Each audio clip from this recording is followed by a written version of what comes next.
louange d'Aurélie. Toi qui rêvas parmi les lys, avec le sylphe et les Willis pour Coryphée, et la rosée en diamant, théâtre pour les amants et pour les fées.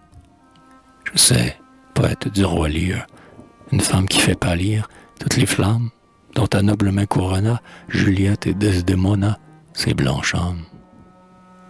Elle avait au front moins de fleurs, celle que, de mourir de pleurs, tout arrosé, la lune rêveuse, en songeant, couronnait de rayons d'argent et de rosée. Elle avait moins de doux regards, celle qui, les cheveux épars sur son épaule, blanche comme un camélia, sa servante Emilia, chantait le saule. Il est moins agréable au ciel, cet ange qu'un chant immortel, toujours caresse, cet inestimable joyau sur lequel pleure Olympio dans sa tristesse.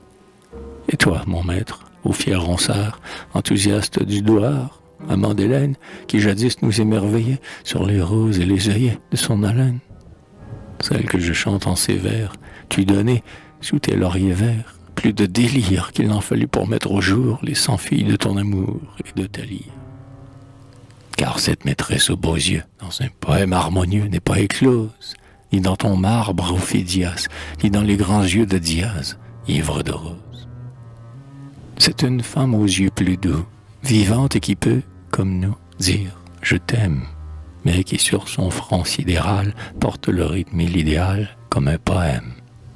Ce n'est pas un rêve charmant qu'il faudra pleurer en fermant quelques chers livres, et cet ange aux ongles d'onyx, plus beau que l'or et Béatrix, on le sent vivre.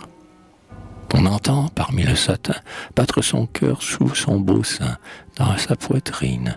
Les rossignols pleins de doux chants peuvent écouter dans les champs sa voix divine. Et quand elle s'arrête au bois pour écouter sourdre les voix de la nature, à travers les arbres du parc, les naïades admirent l'arc de sa ceinture. Le soir, à cette heure de feu, où se pâme sous le ciel bleu la tubéreuse, la nuit humide de parfum, sa mère dans ses grands yeux bruns, toute amoureuse. Et les extases du soleil emplissent les airs d'or vermeil et d'harmonie, quand les beaux châles d'Orient murmurent sur son cou riant leur symphonie. Car c'est pour orner ces beaux rangs que le pays des dieux sereins, aux mains fleuries, semble dans un tissu changeant, tramé avec l'or et l'argent, les pierreries.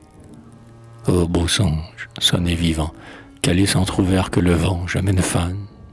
Sa main blanche comme le lait passe à travers le bracelet d'une sultane.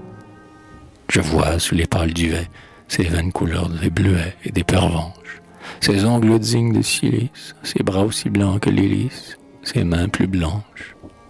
Et mon âme plane et sans fond, de parfois à mon œil profond monte une larme, partout attirée à la fois, demeure tremblante et sans voix, sous tout ce charme.